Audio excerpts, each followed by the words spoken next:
Magandang gabi po sa aking mga kababayang Pilipino dyan sa Pilipinas at kung saan man kayo naroon ngayon sa mundo. Ito po yung gabing ating topic. Bago po ako magsimula, batiin ko lang aking mga kaibigan at mga viewers na nandito na. Si Sis Mayam, Sir Rob Uy, Sis Best Friend, Sir KB,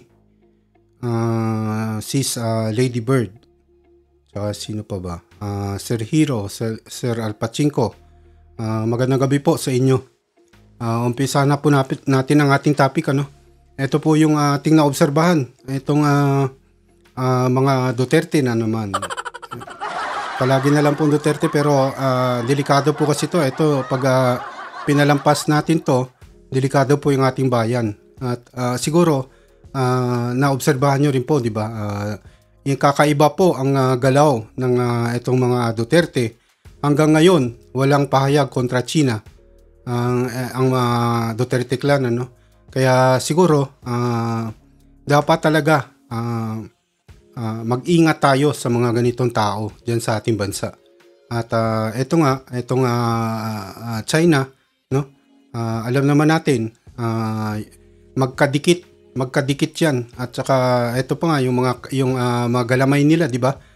Si Roque nung isang linggo ata, nung ilang araw nandoon sa China at parang ginagamit siya ng China para lokohin yung mga tao doon sa China. Ginagawang kasangkapan ang mga galamay ni Duterte. Ito po kasi parang para sa akin parang ano po to, gusto nilang i-control ang Pilipinas. Ito yung gagawin nilang kasangkapan, itong mga Duterte. Kaya ito, nahalata ko po, na obserbahan ko na yung mga Duterte, di po ba si Duterte, ito tinaasan niya yung mga sweldo ng military at yung ating AFP at saka yung kapulisan, PNP. Tinaasan niya po yung sweldo. Para pong parang kagaya ng doon sa North Korea, wala po ba kayo na obserbahan? North Korea, mas mahalaga sa kanila doon yung mga sundalo, yung mga mamamayan parang alipin na lang, parang ganun. Kaya ginagawa nila, pinapahalaga nila matataas yung sweldo ng mga sundalo, doon sa North Korea. Ito nga po dito sa atin, sa bansa natin, pasalamat po tayo, Meron 6 years. Meron 6 years na may law sa atin, yung presidente hindi na pwedeng ma-elect uli, hindi na pwedeng madagdagan pa yung kanyang pagka-presidente. Ginawa natin ang law. Yun po yung para naging limiter, Kaya ayan, hindi nakuha ng China ang kagustuhan nila. At siguro wala sila magawa. Akala nila yung mga Marcos din is ayun nga, 'di ba? Yan si Sara, nandiyan yung anak ni Duterte. Akala nila rin magagawa nila Manchurian. Kagaya ng dating panahon, parang nila, yung yun nga, yung kagaya sa North Korea, yung kaalyado nila, Pero parang iba. Naiiba yung Marcos kaya nasira yung nila, yung calculation ng China. Nasira po. Ito po, ito yung meron tayong video itong kay Sir Trillanes, yung kanya po naobserbahan tungkol dito sa mga destabilization na gustong gawin ng mga grupo dyan sa ating bansa, yung kudeta nga, at saka siguro destabilization para masira yung ating bansa, at saka magawa nila ang gusto nila, gusto pa nga nila kudeta nga ata, di ba, para alam nyo na kung matanggal yung presidente, sino papalit? Duterte, di po ba? Yung anak niya. Parang sa akin po, na-observan ko, parang etong gusto ng China, ayan na nga sana, mga Duterte na yan, sunod-sunod na yan, Kaya si Duterte nung kampanya pa, ayaw niya talaga na maging vice presidente lang si Sara. gusto niyang maging presidente. Isipin niyo po, halimbawa naging presidente si Sara. Ano na yung dating ng Pilipinas ngayon? Yung West Philippine Sea, wala yan. Kagaya din ng kung ano yung ginagawa ni Duterte, yung tatay, ganon din gagawin ng mga anak niyan. Kaya parang gusto ng China na yung Pilipinas parang ang North Korea, parang ayan yung gawin na lang supreme leader yung mga Duterte, no, para makontrol nila, no. Ayan, nandiyan na lahat. Ayan, tingnan nyo po. So, nasa gobyerno po yan, di ba? Di ba yung tatlo na yan sa baba? Yung mga anak, di ba? Parang kagaya ng North Korea, yung mga anak na yung nagiging supreme leader pag mamatay yung tatay, di ba? Parang gano'n na. Kaya mag-ingat po tayo sa Pilipinas dyan. At kung hindi sabotahe yan, kudeta, lahat gagawin yan para lang masira yung ating bayan, para makontrol. Di po ba? Isa pang bansa diyan sa ating diyan sa ating region diyan sa lugar natin na gusto pong hindi maging maunlad ang ating bansa. Alam niyo po ba kung saan? Siguro kung alam niyo po, siguro na magko-comment kayo, no? Kung alam niyo, no? Alam niyo po ba? Sabi ko na po, no, Malaysia. Alam niyo po kung bakit? Dahil sa Sabah, no? Diyan sa Sabah. Diyan sa diyan sa South, di ba? Yung Sabah atin 'yan kaya ayaw nilang maging maunlad ang Pilipinas. Tandaan niyo po 'yan, may mga traidor. Kasi pag umunlad yung Pilipinas, natatakot sila na baka kunin yung Sabah sa kanila, no? Kasi delikado. 'Yun yung kaya gagawin nila, gagawa ng paraan para yung ating bansa hindi umunlad, no? Ito rin China, no? Hindi nila kailangan paunlarin yung Pilipinas Kasi pag umunlad, alam niyo na kung hindi na nila makontrol. 'Yon. Pero meron pa tayong video, i-play po natin yung video, no? Para malaman natin yung obserbasyon ni Sir ito nga to teka lang po, ito si dating senador na si Sir Trillanes. Ito po yung video, nakikita nyo po ba? I-play lang po natin, pero hindi natin ma-play na tuloy-tuloy kasi baka ma-CPR. Bigay natin yung komentaryo, kaya paputol-putol. I-play po natin. Palagay ko maliwanag naman na merong plano itong mga ibang puwersa na bumalik sa poder, no? By any means yan. Kasi if you're talking about Duterte and GMA has done it with President Erap. Tapos ito naman si Duterte, ito, talagang hindi to nakaranas ng buhay na wala sa poder. Kaya parang hindi yan makahinga until makabalik sa poder. Plus the fact na ayan nyo po, alam nyo po ba? Ayan, sinasabi niya, di ba?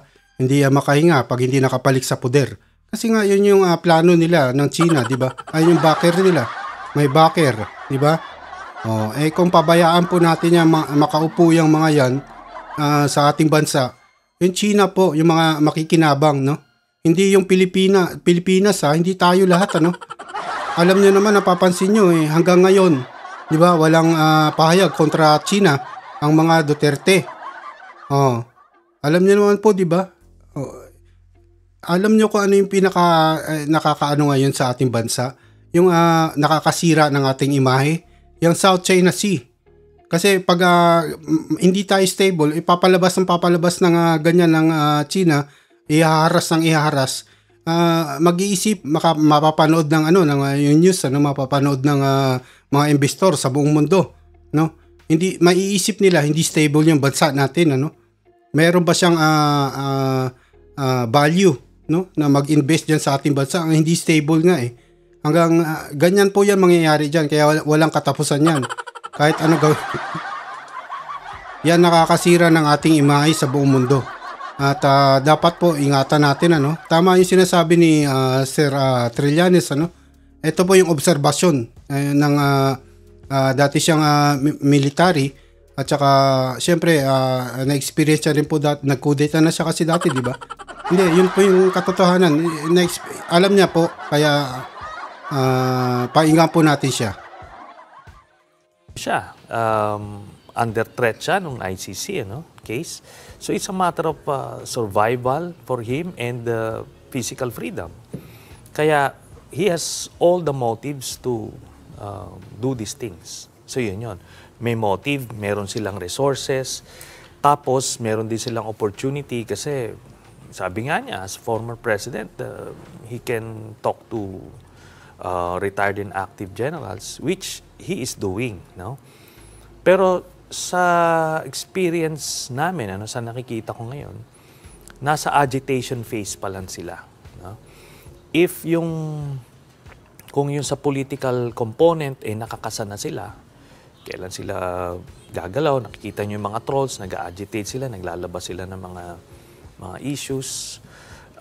Pero sa military component, I don't believe nandoon na sila sa organizing phase. Nag-a-attempt pa lang sila sigurong mag-recruit. Pero at this point, may influence ba sa mga active officers? Kasi ang sinasabi nila, karamihan naman daw involved mga retired. And once you're retired daw, malaki daw yung nawawala sa capability mo to stir up something like this. Ano ba yung naririnig-rinig mo? Well, that's true. That's true. Pero meron silang connection, mas malakas connection nila sa mga active na police. Oh, yes. Okay, active na police. And talagang... Wala po ba kayong naobserbahan? Active na police, no? Bakit hindi niya sinasabi military? Kasi yung police po, nahawakan po nila yan. Yun si Bato nga, di ba? Yung humawak dyan. Kaya alam na, nalagay na nila yung mga nila dyan talaga, mga kaalyado. Yung mga tao nila sa kapulisan natin. Mahirap po yan. Mahirap tanggalin at nalasahan na rin, natikman ng ating kapulisan ang sarap, Sarap pag sumunod sila dyan sa Duterte.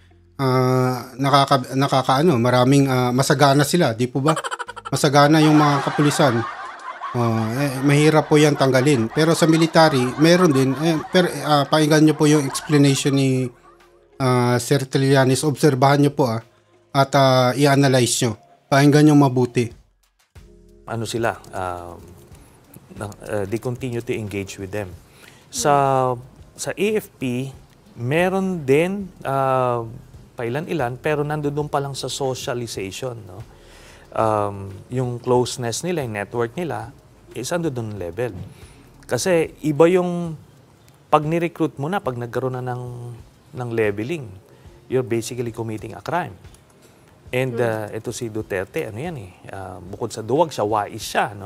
He will let other people do that. Kasi pagka siya na yung nag-recruit, alam niyang may prima facie case na against him.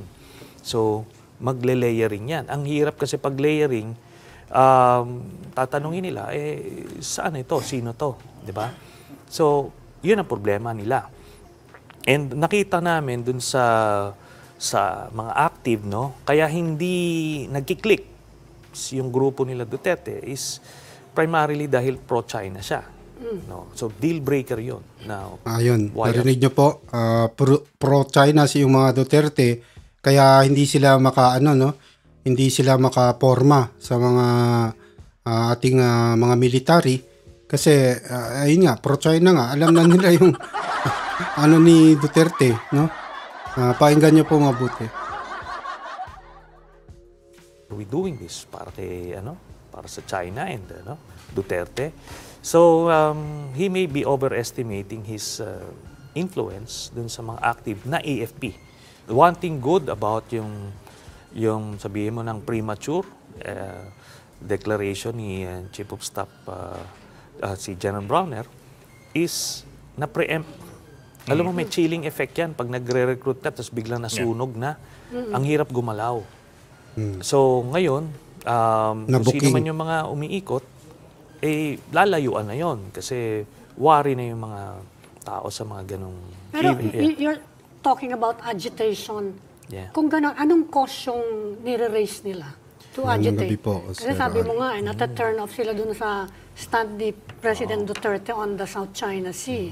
So ano yung pwedeng ipang-recruit ng mga nag-agitate? So, nung una, ang ginagamit nilang tool is yung fixed term Yes. ng mga ano. So, yon maraming na-dislodge na mga ano doon, mga senior That was officers. last year pa. Oo, Yeah. pero na-correct yun. So, nawala yung ganong angulo. Next, yung sa MUP, na babawasan ng sweldo, pero na-correct ulit ng Marcos administration. So, nawawalan sila ng internal reasons.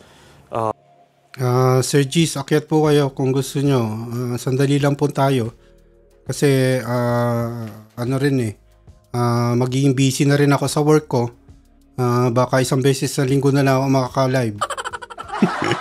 Busy na po sa work simula bukas, kaya siguro isang beses na lang, kaya hindi na ako pero yung na-obserbahan ko po pag may time, isisikapin ko po maka-live, pero syempre unahin natin yung trabaho at kailangan natin mabuhay. Hindi naman tayo umasa sa sa kailangan nating magpursigi sa ating trabaho at doon tayo kumikita Hindi naman tayo kumikita dito sa live natin, pero alay po natin to sa ating bansa, no? Ito yung naanohan natin, naobserbahan natin, nakaka-input po tayo sa ating mga kababayan.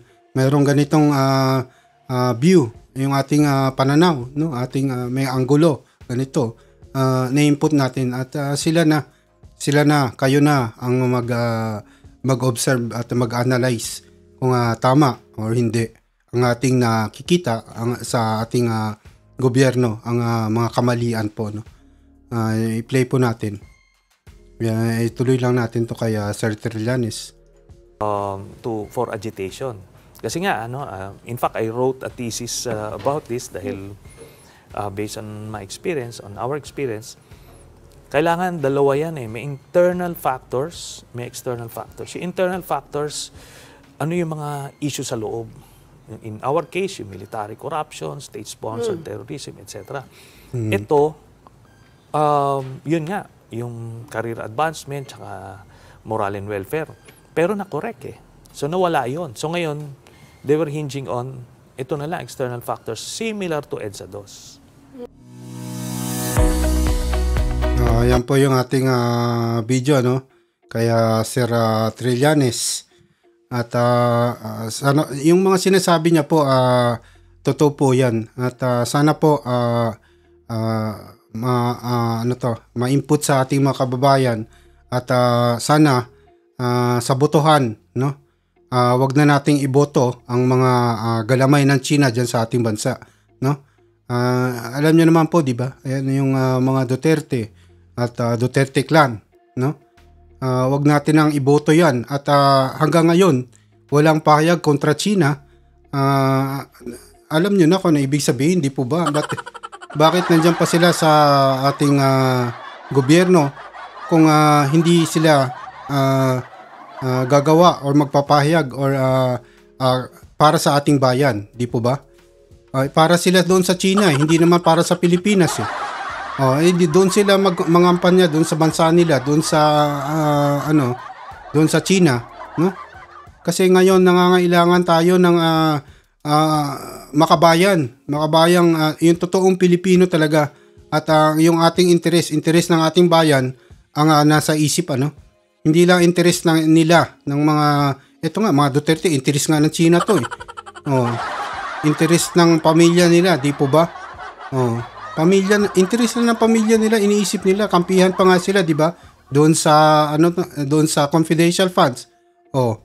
Alam na ng mga Pilipino, wag nyo nang suportahan, Mag-iingat po tayo, kasi delikado po 'yan. Sila ang nagiging kasangkapan ng China para i-control ang ating bansa. Sana po ma-input to sa kaisipan ng ating mga kababayan, Wag nyo nang suportahan at dapat po mag-ingat tayo, magmasid. Tingnan natin kung sino yung magsasabotahe sa ating bayan.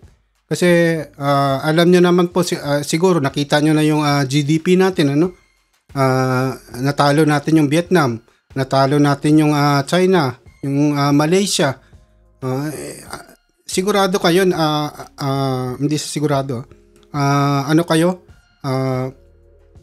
kampante po kayo na magtutuloy-tuloy yan? Hindi po, di ba? Yan nga po, tama ka, Sir Gis. Okay ka lang po ba, Sir Gis? Magaling na ata, Sir Gis, ha? Akyat ka po, sir. Sandali lang po tayo ngayon.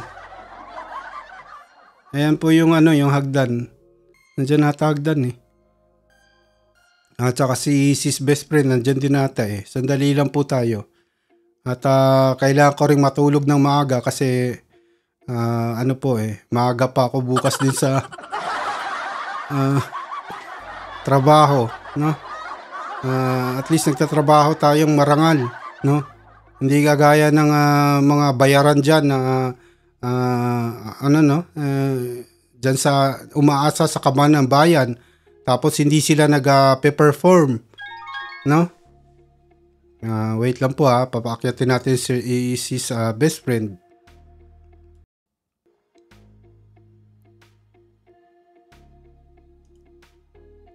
Sis best friend, magandang gabi po, sis. Si Sir G sana, hindi ata nakakyat Sir G. Sir, akyat ka po. Sandali lang tayo.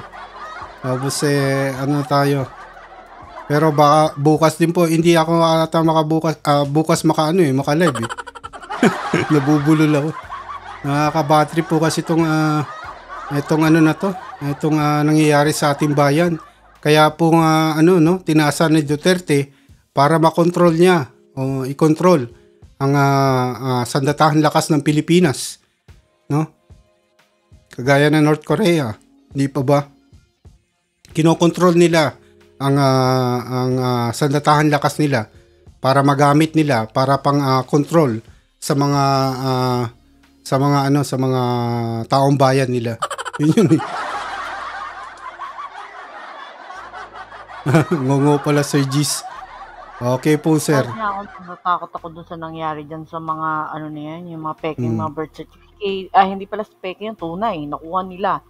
Meaning, kung nakakuha sila ng birth certificate na hindi naman talaga sila pinanganak dito, meron taong nanakawan ng identity. Na nagpanggap sila yun. Ganun na nangyayari dun eh. Kaya nga, parang delikado yung bansa natin, ano? Hanggat nandyan yung mga Duterte, walang patutunguhan yung ating bansa at isipin na nila at makontrol nila ang bansa natin, pag nandyan na yan nakakapit sa gobyerno, wala na tayong magagawa. Hanggang ngayon nga wala ni isa sa kanila wala nagpahayag ng kontra China, no? Ito mga Duterte, ilan yung nandyan? 3 anak niya nasa gobyerno, no? 3. Hindi po ba kayo natatakot? Tatlong Duterte nasa gobyerno ngayon. Walang pahayag sa China. Ibig sabihin traidors ng bayan, di po ba?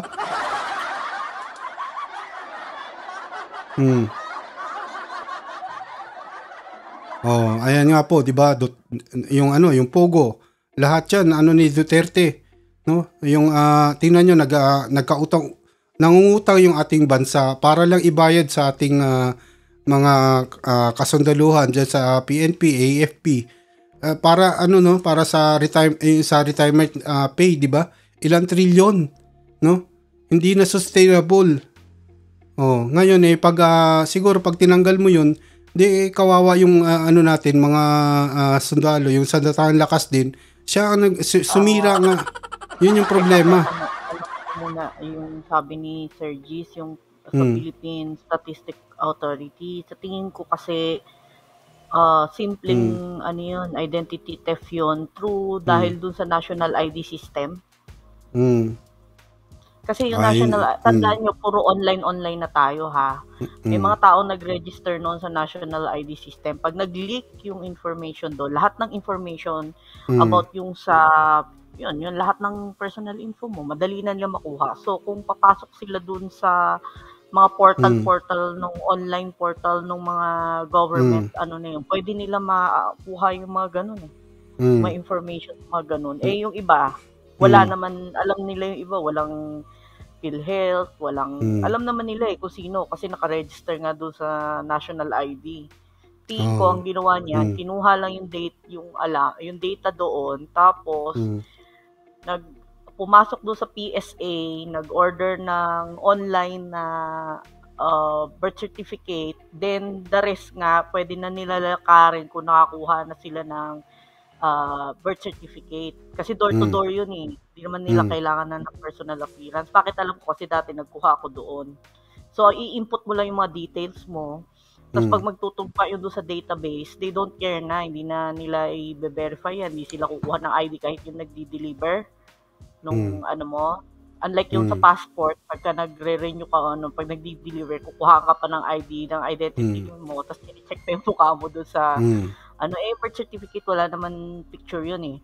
So, Mm. ipapadala lang nila yun, door to door, Mm. babayaran mo lang siya. Mm. Tumatanggap din ng GCash yung, na yun, yung Mm.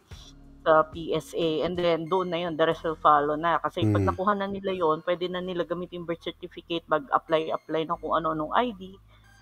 O, Mm. kaya Mm. pati hanggang NBI, kaya na nila magkuha, Mm. tapos pwede nila gamitin yung sa Mm. PhilHealth, tapos kung ano pang ID nila, Mm. SSS. Basta Kasi nga through yung China, basta sinabing China, Duterte yan. yan yung ano niya. Eh, ang pag, mali kasi doon, kung pwedeng minakaw ang identity ng isa sa atin, more than 1 million siguro yan nakapasok. Tingnan niyo yung data kung ilan yung papasok labas dyan. Kung sabihin mo, nabigyan dyan, siguro may more than 100,000 or more. Basta approximately mga ganyan na nakawan ng identity. Meaning double-double yan. Magugulat ka, ikaw pala, kunwari taga Cebu ka, bigla ka na naging taga Manila. O yung mga taga Manila may data na sa Davao.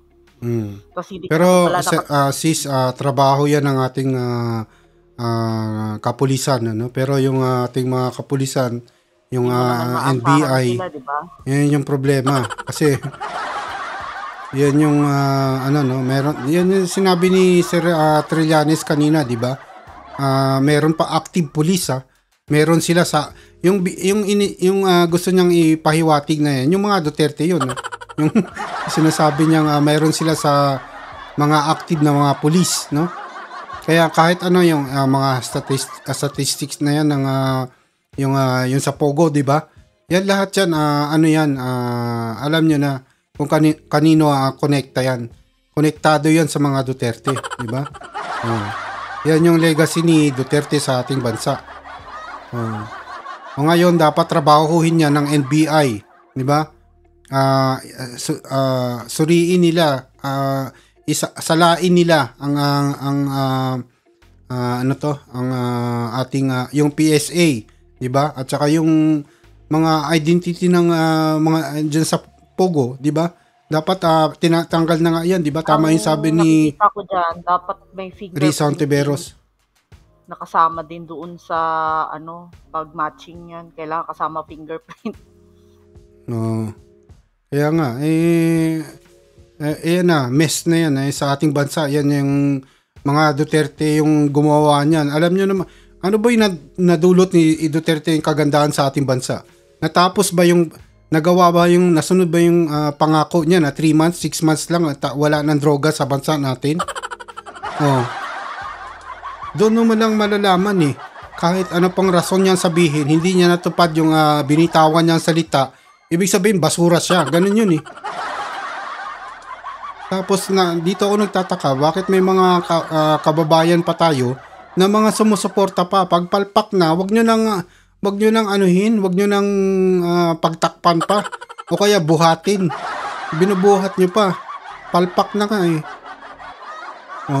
dapat bigyan nyo ng nyo sa kanya pag magkamali ka, ganito mangyari sa'yo. Pati pamilya mo, wala na hindi na namin iboboto. Kaya na ulit-ulit, kaya palpak yung bansa natin kasi nandyan yung paulit-ulit ang mga pumalpak na tao nakakabalik pa rin sa gobyerno. alam na natin palpak sila, nakakabalik pa sa gobyerno.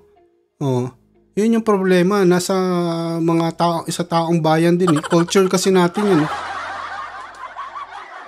Ayan ang problema ngayon, ang malaking problema, sila ang ginagawang kasangkapan ng China para i-control ang Pilipinas, para makontrol nila, no?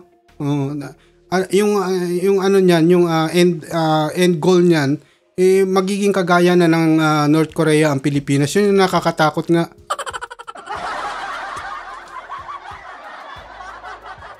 Ayan. Si Duterte. Eto nga sis, 'di ba, si Duterte. Ayan, sinusingil niya ngayon yung mga ating mga yung sandatahang lakas natin, yung mga kapulisan. Sinisingil niya ngayon, no? Gusto nila nagbabalak sila itumba yung gobyerno, no? O kaya isabotahe, no? Sino yung papalit? Alam na natin naman si Sara Duterte yung gusto nila, 'di ba? Obvious na obvious. Ang problema, tingnan mo etong ating eto may video ako, no? Ito yung video ng ating mga retired na generals na gusto nilang patungan na ito raw yung yung mga gustong nagpaplat, naghihikayat ng ating mga kasundaluhan para sa kudeta, para itumba yung ang gobyerno ni Marcos. No, etong mga alam ko na to dati, 'di ba? Dung sa ngayon sis yung sila sir yung TN Trio, 'di ba? Sila nung nag-rally. Alam ko na may mga sumali doon 'di ba? May mga sumali na hindi naman sila Glenchong, yung mga na iba. Hindi naman yan wala, hindi pareho yung nila, yung adikain iba. Tapos sumama. Ngayon parang ayan pag na-booking sila yung itatakip, sila yung ipa-front. Yan yung kaya dapat mag-ingat ang ating mga kababayan kasi gagawa ng paraan yan yung mga Duterte na yan. Ang problema niyan kasi kasabot pa nila yung China. Meron doon sila makakuha ng pondo, no? Doon sila, yun yung backup nila. Yun yung pinakadelikado Kaya dapat nag-iingat. I-play natin ito sinasabi nila, hindi naman nila gustong itumba yung gobyerno ni Marcos. Gusto lang nila yung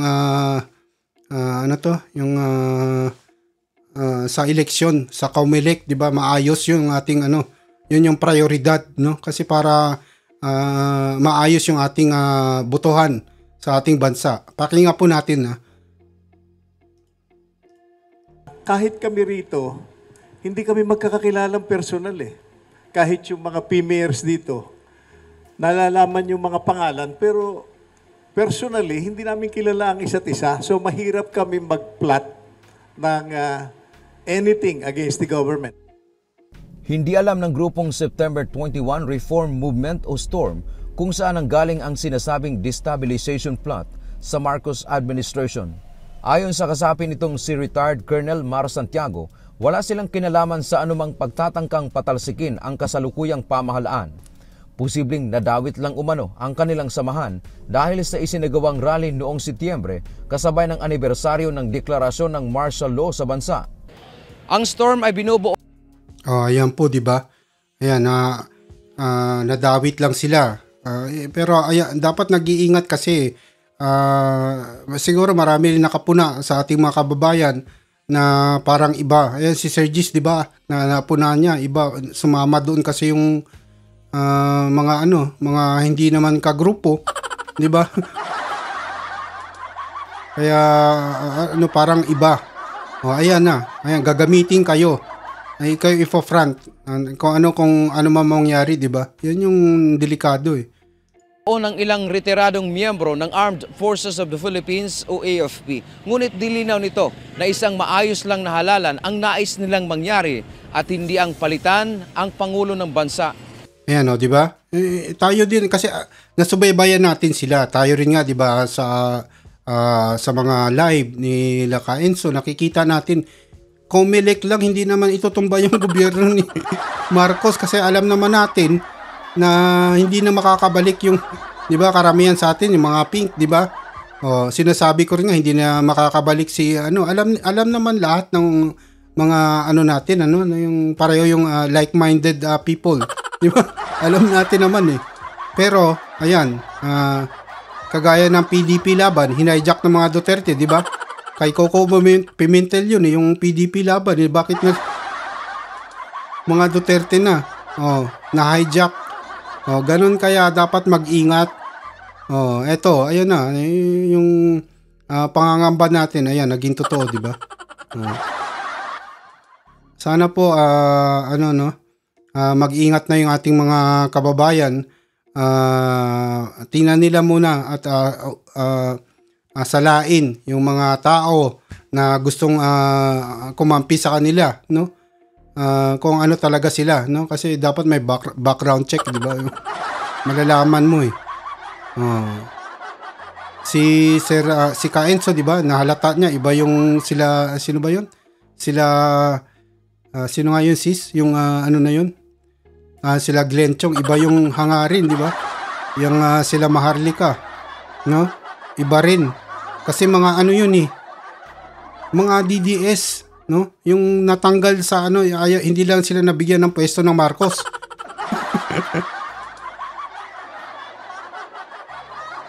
Kaya nga. Pera naman kasi talaga ang pinaka-strength niyan ng politiko eh. Mas marami kang pera, mas marami kang pwedeng bayaran na tao para umanid sa kanila.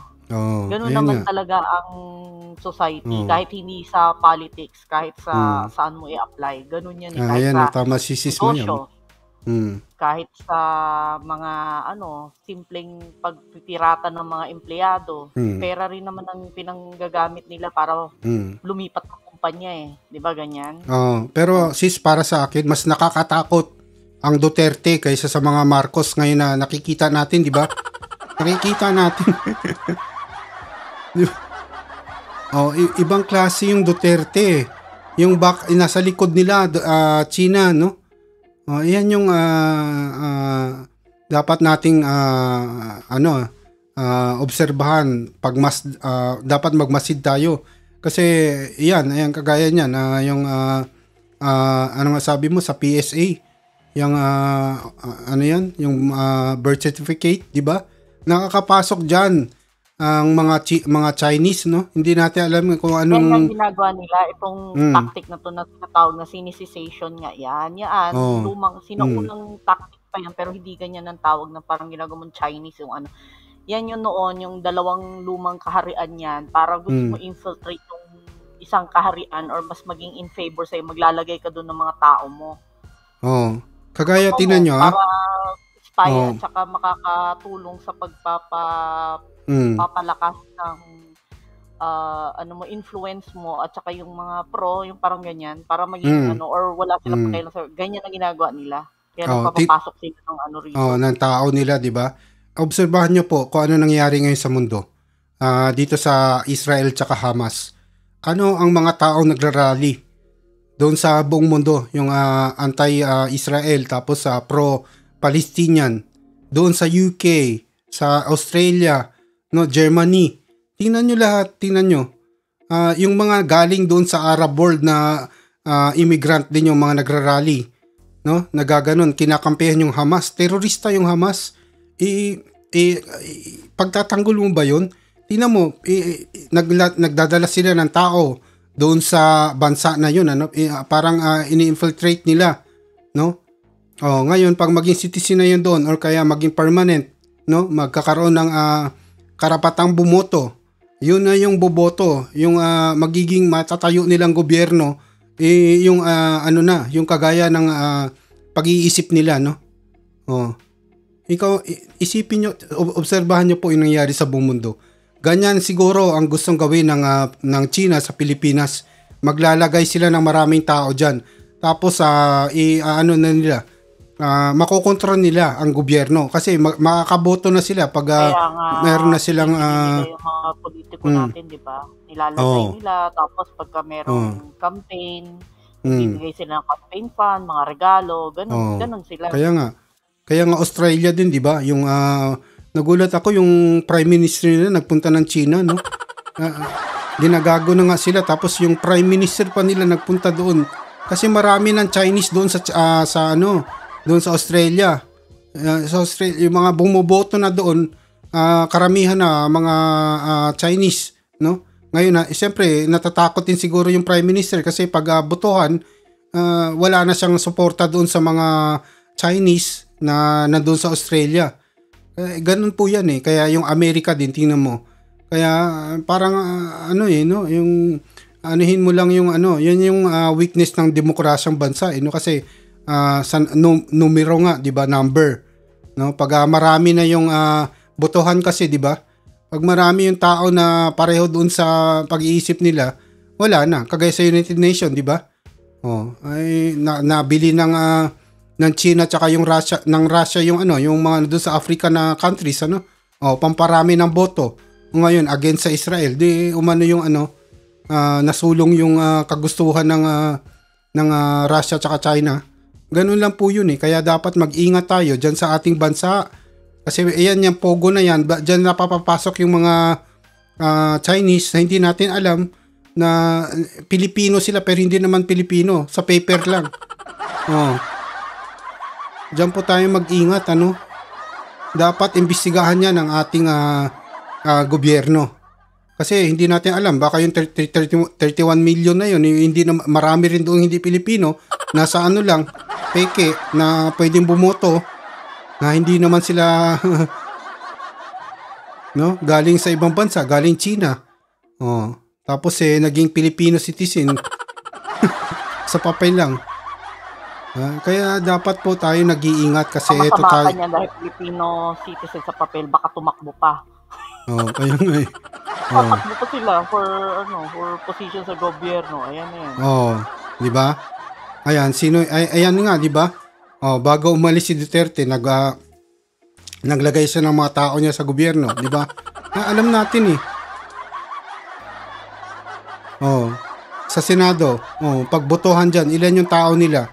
Yun yung problema. Kaya dapat po tayong mga Pilipino matuto na at magmasid. No? Hindi lang puro Facebook na puro TikTok lang na yan. Dapat tingnan nyo yung yung news. Alam nyo ba bagsak ng ekonomiya ng China? Ilang kayang Pilipino yung nakakaalam?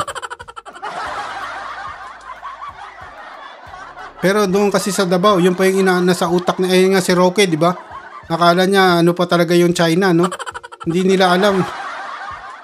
Yun nga, pera nga nasa utak Si Roque, dapat yan iniimbestigahan niya ating gobyerno, no?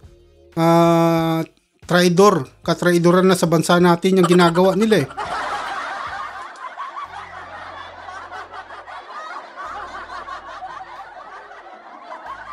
Nako. Birth certificate. Yun yung natin, yung problema ng ating bansa. Sana po wag nyo nang suportahan ang mga traidor ng bayan. Nakikita nyo naman nakikita nyo na pag sinabing Duterte, China yan. Ayan, nakapila na yung mga anak niya, di ba? Nakapila na. Yun yung nakakatakot, may mapili dyan maging presidente ng Pilipinas. Wala na yung Pilipinas.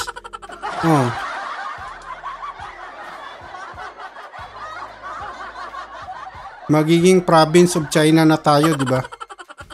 Sana po ating mga kababayan magmasid na, no.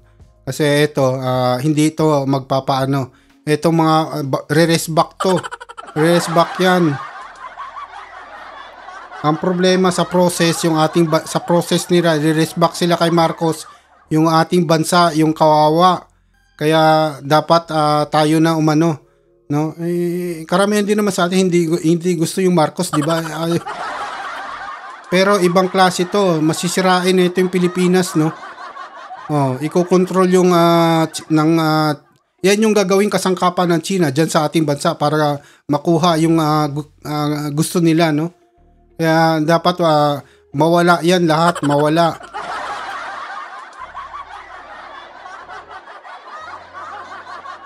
Kasi hanggang ngayon walang pahayag na kontra China .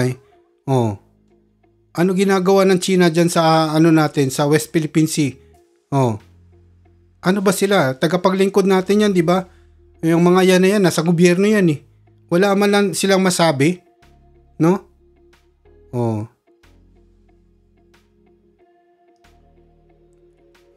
Kukunti na yung mga bumibili dito ng tayo. Ayan. Bumibili dito ng mga made in China. Oh, tama ka sis Mayam, ano? Pero bakit kayo nagpunta doon yung ano niya, Prime Minister? Sis, ano? Yung sino ba yun? Yung sino yung ano na yun? Yung Prime Minister ng ano, ng Australia nagpunta sa China. Ginamit siya pa yung nagpunta, ibig sabihin sa culture po kasi ng mga dito rin yung China, Japan pareho lang yan eh. Culture nila na pag ikaw pupunta doon, yung pinuntahan mo mas mataas sa iyo. Parang ikaw nag-aano ng nakikiusap na yan, no? Parang ganun. Binastos na yung Australia tapos siya pupunta ng 'di ba kasi marami ng Chinese diyan sa sa Australia. Siguro natatakot siya pagdating sa botohan na hindi niya makukuha yung suporta ng mga Chinese diyan sa Australia, yung mga pwedeng bumoto. Kaya ganyan, ay yung delikado kaya dapat yung gobyerno natin yung salain yung mga Chinese diyan na pumasok sa atin, di ba? Diyan sa Pogo. Si Albanese. Ano ba yun sis? Nakakaasar eh. Nakikita patawa-tawa si shake hand pa na yan kay Xi Jinping. Siya pa pumunta. Di ba? Siguro gusto niyang ibenta doon yung Aussie beef, di ba? Doon sa Australia. Dapat hindi ka na doon pala sa sa China. Dapat hindi ka naaasa sa Chinese eh. Kasi pag umasa ka, makokontrol ka. Ayan, nakokontrol. Diyan sa ating bansa, dapat tanggalin na yung Pogo na yan. Isirado yung Pilipinas. Siguro mas safe tayo pag wala na nakakapasok na ganyan sa Pogo. Mga Chinese.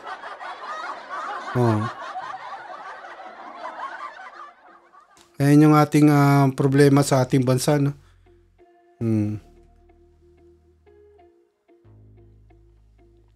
Ano sabi ni Sir Al? Ayan pa yung SMNI. Bakit pero sa DOJ natin ano ba 'yun? Nakakapagduda rin yung DOJ ng Pilipinas eh. Kanino bang tao 'yun? Parang Duterte rin eh. 'Di ba? Sino ba yung sa DOJ Remulla? Ano yung pangalan nun? Remulla. Sana si Bantag hanggang ngayon hindi nahuli.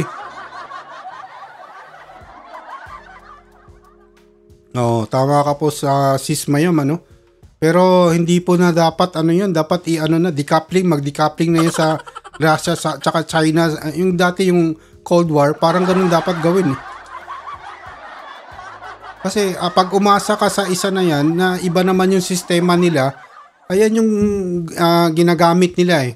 Yung sistema ng demokrasya, no? Pero iba naman yung nila, yung pamamalakad, no? Gusto nilang talunin. Yun yung problema. Gusto nilang gumawa ng New World Order, no? Yung China tsaka Russia. Tapos ginagamit nila yung sistema ng demokrasya, no? Yan, pag-aasa ka kasi dyan, pag ipasok mo sa system, ayan yung ginawa. Ayan nangyayari, di ba? Lumakas yung Russia, lumakas yung China.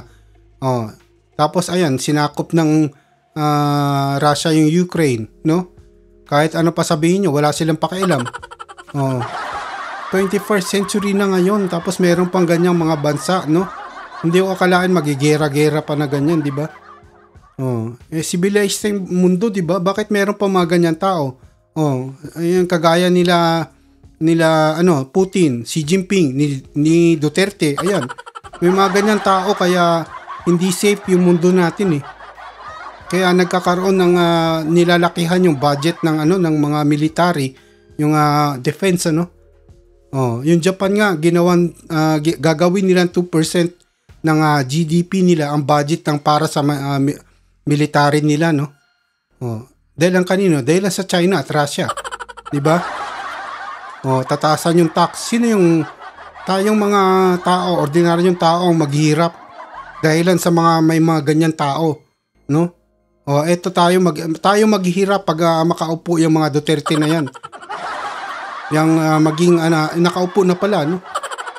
Nakaupo na. Naghihintay na lang na makamit nila yung pinaka number 1 na yung presidente, no? Yung pwesto ng presidente sa ating bansa. Yan na lang hinihintay nila. Nakaupo na yan sa ating bansa, Tapos merong China, tapos nandiyan nakaupo sa gobyerno natin. Ano po, isipin nyo. Dapat nakaupo dyan sa ating gobyerno. Makabayan ng mga tao. Makabayan ba yan? Makabayan naman sila. Yung bayan ng China. Doon sa bansa, yun yung bansa nila. Doon na lang sila. Di ba? Di po ba? Yung makabayan ng bayan ng Pilipinas, hindi yung bayan ng China.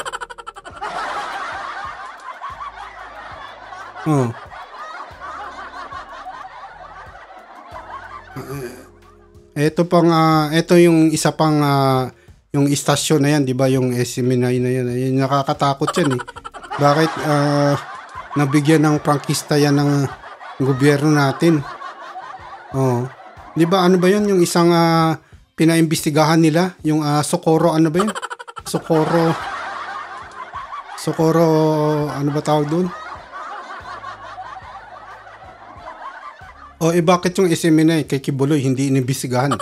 Yun yung meron na ngang arrest warrant of arrest doon sa doon sa Amerika, sa FBI. Mas matindi. Bakit hindi walang ginagawa gobyerno? Yun yung problema sa bansa natin. Bakit kalyado kasi nila, di ba? Sana po pero pag ating mga yung taong bayan, yung sambayan ng Pilipino ang magpursige, etong kahit ating gobyerno na to, wala ang magagawa yan. Tayo ang kahit nga Supreme Court, tayo dapat nasusunod, di ba? Hindi yung sambayan ng Pilipino ang may power. Kaya lang binaliktad na itong mga to na to. Napupunta sa kanila, sila yung parang parang na sa hari na sa bansa natin, tama. Don Senyor Aguila. Di ba, sir, si Kibuloy yung mas may warrant of arrest, di ba, doon sa Amerika? Bakit hindi yun hindi iniimbestigahan ng ating bansa? No? Tsaka wala po ba kayo napansin itong si Bato talaga yung di ba, yung nagpupursigi talaga dito sa Socorro Club na to, no? Socorro Cult. Di ba? Dapat imbestigahan nila si Kibuloy. Mas malaki yun eh. Imbestigahan din nila yan. Imbestigahan din nila si Kibuloy. Bakit hindi? Kasi kaalyado nila. Yung pong problema sa ating bayan.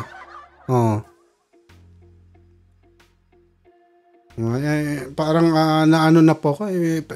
Pero ito po yung ko, no? Ito yung masasabi ko, no? Pag anong mangyari, no? Sa atin lahat yan babalik. Kagaya nangyari sa Palestine, sa mga Hamas, pinabayaan nila, no? Pinabayaan nila yung Hamas yung mag-govern sa kanila. Ngayon, kung ano mangyari, sila rin yung nahirapan, di ba? Kaya wag po natin pabayaan yung bansa natin, Wag nating pabayaan makaupo at mag-govern sa atin itong mga Duterte na to at yung mga makachinang tao, yung kurakot. Tayo dapat hindi natin pinapabayaan kasi tayo ang maghihirap. Hindi lang tayo, yung ating anak, apo, yung future ng Pilipinas ang maghihirap po.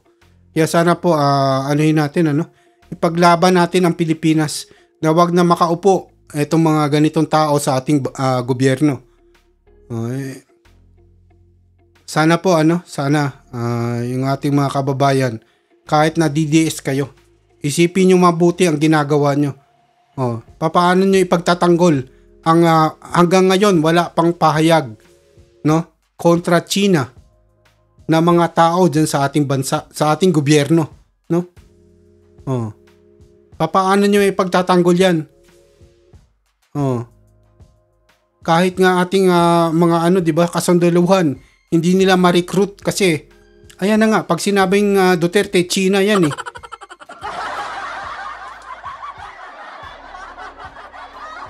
Pagdating na sa ating bansa, sa ating national security, hindi dapat pagkatiwalaan ang mga ganyan tao.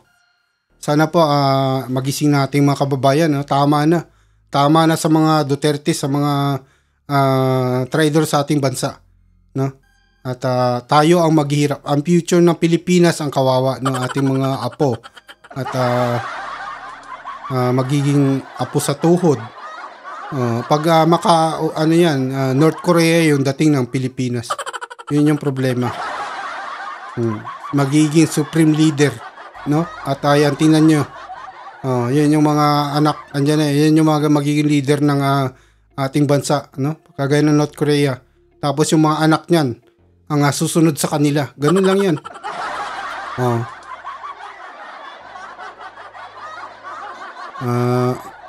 Hanggang dito na lang po ako ngayong gabi, at bukas maaga pa ako kaya tsaka busy na po sa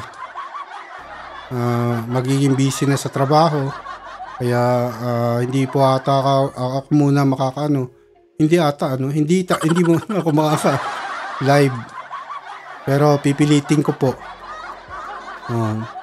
na maka-live. Maraming salamat po sa mga nagpunta.